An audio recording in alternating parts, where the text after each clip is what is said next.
2 weeks ago, Turkey's president accused Iran of playing a dangerous game in the region. This Tuesday, he was in Tehran. Recep Tayyip Erdogan committing to his planned official visit despite a call by some Iranian lawmakers for a formal apology for remarks he made, most notably to France 24, in the context of the escalation in Yemen. In fact, just a few hours before flying out of Ankara, the Turkish president was sitting down with the Saudi crown prince in Ankara. Those two leaders haven't always been best of pals, not after the Riyadh-backed ouster of the Muslim Brotherhood in Egypt. But when it comes to Iran's influence in both Syria and Yemen, the battle lines are clear. Now, the biggest variable of all in the last 2 weeks could be that breakthrough on a nuclear deal with Iran. And here's the twist. Just when the Sunni-Shia divide never seemed greater, could material interests trump sectarian rivalries? If a deal means the lifting of sanctions against Tehran, Turkey could either win big, as the neighboring trade partner of a potentially booming economy, or, say some, it could also lose some of its own star power in the region. Today in the France 24 debate, we're looking at Erdogan in Iran. With us from London, he's a former Turkish diplomat. Mehmet Oguttu chairs the Global Resources Partnership. Thank you for being with us. Thank you, Francois. From Berlin, Safak Bas, researcher into Turkish-Iranian relations. Thank you for joining us here in the France 24 debate. Thanks for having me. Good evening. Good evening as well to Emre Demir, who is the man responsible for the French language edition of Turkish daily newspaper Zaman, and Jana Jabor, who researcher at Sciences Po, the prestigious French Political Science Institute. The France 24 debate, where you can join the conversation on Facebook and Twitter, our hashtag F24debate. I don't care whether they're Shiites or Sunnis, Turkey's president in Tehran, speaking about the hundreds of thousands of Muslims killed on both sides of the sectarian divide in Syria these last 4 years.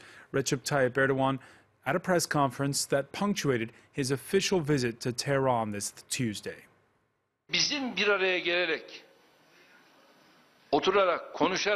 We should talk and negotiate an end to this bloodshed, these killings. We should bring the fighting sides together and see how much we can facilitate these things, how we can mediate. We need to talk about these details, and I hope that we will achieve an outcome. The Turkish president in Tehran, and it's quite surprising when we see the remarks, Emre Demir, that he made just 2 weeks ago. Are you surprised to see Erdogan sticking to his commitment? I know that it was originally planned as a 2-day visit. Yeah. He only came for one, but still. Well, I don't think it's surprising. A sort of cancellation of the visit would be a surprise, but it's not the case. The problem here is that we know that Iran's regional influence is seen as a major threat for Saudi Arabia. But the most important question is whether Turkey shares the same perception of Iran vis-à-vis Iran. I don't think that's the case. Turkey, of course, there is a growing regional influence of Iran, which is a serious concern for Turkey, but Turkey's relations with Iran is much more complex, much more multidimensional. Turkey needs to consider its energy independence, interdependence, deepening economic ties with Iran. So I think that the remarks last week made by Erdogan was just words. It was a words war. It paid respect to his Saudi counterparts, allies, but I knew that the relationship between Iran and Turkey will continue. If you look at the Syria example, for example, it was a much more major issue for Turkey, the Syrian crisis, than Yemen. But Turkey never. You say that, but nonetheless, I mean, these were pretty strong words. Let's listen to what he said when he sat down with France 24 2 weeks ago. President Erdogan accusing Iran of, quote, trying to dominate the region. Many Gulf countries, starting with Saudi Arabia, are accusing very directly Iran of being behind the Houthis, saying that it's a proxy war led by Iran. Do you think that this is indeed the case? Şu anda ne yazık ki görüntü bu. Well, unfortunately, it seems that way right now, and it is as if it's evolving into a Shia and Sunni matter. That's the kind of a period we are going through. Of course, that's not desirable at all. We wished this never happened, actually. And as soon as possible, both the Iranian side and other terrorist organizations that are giving them support need to withdraw. And Yemen should be left to its own devices, should be governed on its own will. Safak Bas, your thoughts? Were you surprised at those remarks of 2 weeks ago? Well, actually, not really. Erdogan is known to be a frank politician who usually says what he thinks. The only thing that kind of caught me by surprise was the fact that he addressed Iran with his criticism, because he usually always stressed the need for closer cooperation with Iran, and usually when he visits Tehran, he, for instance, called Tehran his second home. So there is always, in terms of Turkish-Iranian relations, Erdogan always stressed the need for closer cooperation, for mutual benefits in economic regards. So this, his words might have been some kind of harsh. To pick up on what Emre said, he never blasts Iran directly over Syria. Why did he speak so bluntly over Yemen, which is much further away? Well, this is really interesting, because Syria is far more important for Turkey, also Iraq, and I think the growing influence, geopolitical influence of Iran in the region kind of concerns Turkey, Ankara, and especially Erdogan pretty much. So maybe he bursted out in a harsh way, but as I said before, Yemen is not that important for Turkey as it is for Syria or Iraq.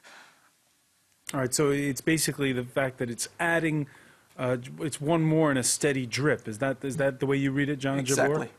Well, I think that Erdogan knows that the regional conflict going on today is not a Sunni-Shia cleavage or a Sunni-Shia conflict. After all, it's a power struggle between two big states, Iran and Saudi Arabia, each looking for regional influence, regional leadership. And I think that in this conflict, Erdogan wants Turkey to find a certain role for itself. And so Erdogan is playing split diplomacy. So on the one hand, Erdogan would criticize Iran, and in this way he would please to a certain extent Saudi Arabia. But on the other hand, he is visiting Tehran today in order to negotiate further economic and trade and energy relations and agreements with Iran. And I think today the major objective, or the priority number one for Erdogan, is to secure a lion's share for Turkey in the Iranian market, given that today the Iranian economy is going to open up to the international markets and to foreign companies. All right, we will go into details about how important this is, especially with energy.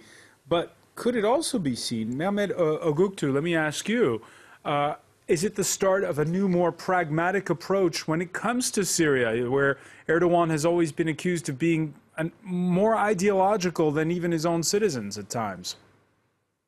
Well, I think we should recognize that both Iran and Turkey are great nations, and they've been interacting with each other, whatever the problems they have, how matter how thorny the problems are, they always find a realistic, pragmatic, down-to-earth way to deal with them. And despite the fact that Erdogan lambasted Iran before his visit to Tehran, and he was still warmly welcomed, at least by President Rouhani and his team. And in my view, there were two major goals for Erdogan's visit, which took place at a time when there were significant domestic political issues. So it shows how important this visit was for Erdogan, leaving behind all the critical domestic issues.